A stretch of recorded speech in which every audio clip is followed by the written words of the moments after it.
दोस्तों ये एक नॉर्मल वोल्टेज बूस्टर का सर्किट डायग्राम है। यहाँ पर मान लीजिए एक 1.5 वोल्टेज का बैटरी है, यहाँ पर एक इंडक्टर है। अब इसका वैल्यू जाने दीजिए। पहले तो हम लोग ये समझ लेते हैं एक इंडक्टर कैसे काम करता है। तो मान लीजिए ये एक वेरिएबल पावर सप्लाई है, मैंने यहाँ पर पावर सप्लाई दिया तो इस स्विच क्लोज है, तो इस इंडक्टर के थ्रू करंट फ्लो होना शुरू होगा। अभी जब करंट फ्लो होना शुरू हो गया है तो इंडक्टर के चारों ओर एक मैग्नेटिक फील्ड क्रिएट हो जाएगा।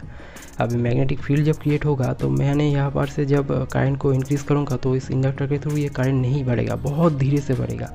तो यही है इंडक्टर का नेचर। अगर मैं यहाँ पर जो है बहुत जल्दी से इसको घटाने की कोशिश करूँ, जो पावर सप्लाई है करंट को यहाँ से घटाने की कोशिश करूँ, तो इसके चारों ओर जो मैग्नेटिक फील्ड है ये कोशिश करेगा कि इसके थ्रू जितने करंट फ्लो हो रहा था वही करंट फ्लो हो।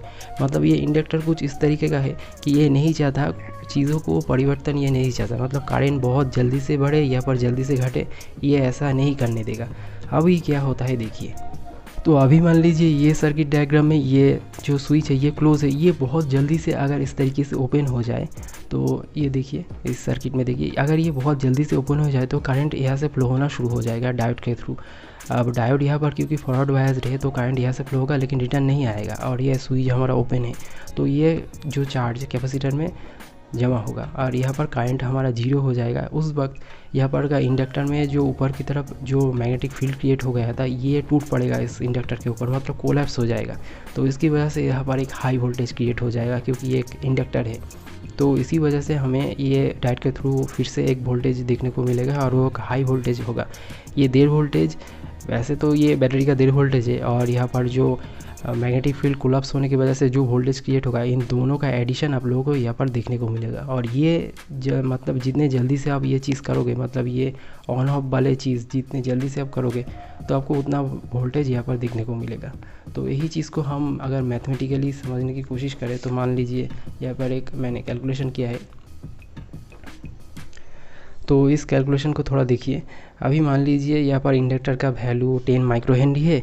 अभी यहाँ पर है, यहाँ पर भी सेम है, लेकिन यहाँ पर स्विच क्लोज है तो यह इंडक्टर के थ्रू 0.5 एम्पियर का करंट फ्लो हो रहा है। जब इसको मैंने ओपन किया मान लीजिए 1 माइक्रो सेकेंड के लिए, तो यहाँ पर इंडक्टर के थ्रू करंट जीरो हो गया, मतलब 0 एम्प हो गया।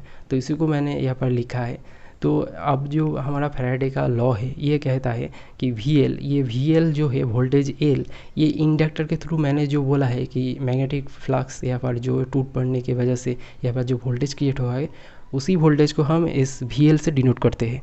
तो ये होता है हमारा L इंटू DL/dt। अभी ये कैसे काम करता है DL/dt, ये हमें मतलब समझा रहा है कि बहुत एक मतलब फ्रैक्शन ऑफ सेकेंड के लिए ये चीज़, मतलब ये जो हमारा करंट फ्लो हो रहा है इसका परिवर्तन ये समझ रहा है। तो मान लीजिए हमारा जो परिवर्तन है करंट, जो हमारा करंट था ये 0.5 एम्प का करंट था और 1 माइक्रो सेकेंड के लिए मतलब चेंज हुआ था, और हमारा इंडक्टेंस जो है ये 10 माइक्रो हेनरी है। तो अभी हम लोग इसको कन्वर्ट कर लेते हैं हेनरी में, तो ये 10⁻⁻⁶, और यहाँ पर माइक्रो सेकेंड को हम लोग सेकेंड में कन्वर्ट कर लिया। यहाँ पर ये दोनों ऐसे मतलब काट देंगे यहाँ पर ऐसे, तो 10 इंटू 0.5 5 वोल्ट होगा। ये हमारा जो हमारा इंडक्टर है इसका वोल्टेज, मतलब इंडक्टर ये मैग्नेटिक फ्लक्स इस इंडक्टर के ऊपर कोलैप्स होने की वजह से जो वोल्टेज क्रिएट हुआ वो वाला वोल्टेज है ये, ठीक है।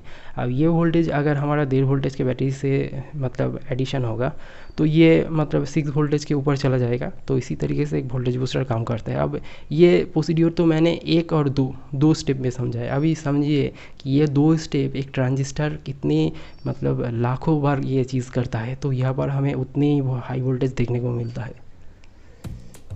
दोस्तों हम लोगों ने बहुत सारे टाइप का वोल्टेज बूस्टर बना लिए हैं।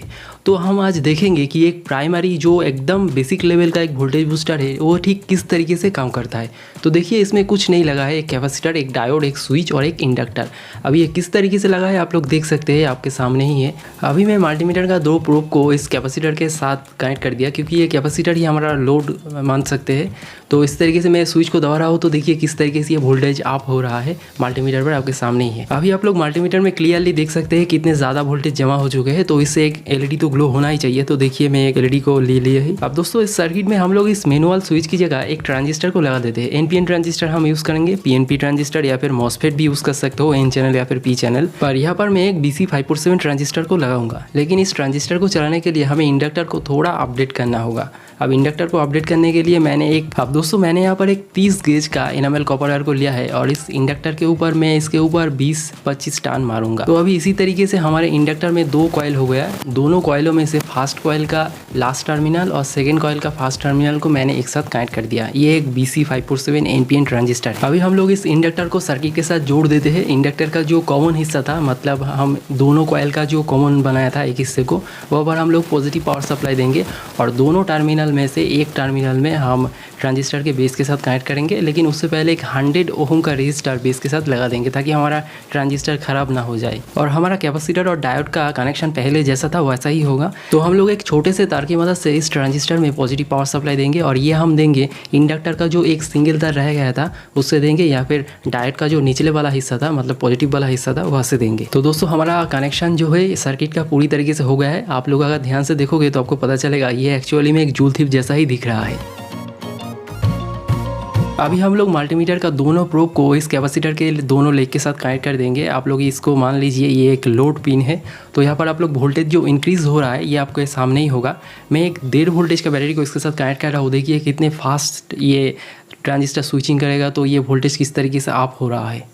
दोस्तों ये छोटे से चीज़ ज़रूर नोटिस करना कि मल्टीमीटर पर मैंने 20 वोल्ट पर इसको सेट कर दिया है, क्योंकि 20 वोल्ट के ऊपर जब ये वोल्टेज चला जाएगा तो मल्टीमीटर में कुछ शो नहीं होगा। तो मुझे 200 पर सेट करना होगा वोल्टेज, तभी हम लोग देख सकते हैं। ये देखिए यहाँ पर 17 वोल्टेज अभी चल रहा है फिलहाल, बहुत फास्ट हो गया है, अभी 18-19 ऐसा चल रहा है। लेकिन जब देखिए 20 वोल्ट क्रॉस करेगा तो ये देखिए 1 हो गया। अभी मुझे 200 वोल्ट पर इसे सेट करना होगा। तो आप देख सकते हैं उसके ऊपर कैसे इंक्रीज़ हो रहा है। ये मैक्सिमम 30 वोल्ट तक चला जाता है जनरली। अब देखते हैं इसमें कितने जाता है।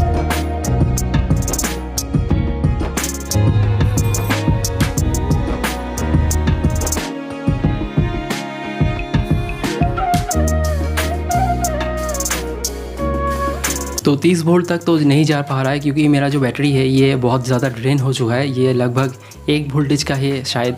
तो मैं यहाँ पर एक 12 वोल्ट का LED को कनेक्ट करके दिखाता हूँ कि ये किस तरीके से जल रहा है। ये स्टेबल तरीके से जलेगा, लाइट थोड़ा कम होगा लेकिन ये ग्लो होगा। दोस्तों आप लोग अगर इस सेम सर्किट पर 1.5 वोल्टेज की बैटरी की जगह एक 18650 वाला 3.7 वोल्ट और 1 एम्पियर का बैटरी यूज़ करो तो बहुत ज़्यादा वोल्टेज आप लोग अचीव कर लोगे।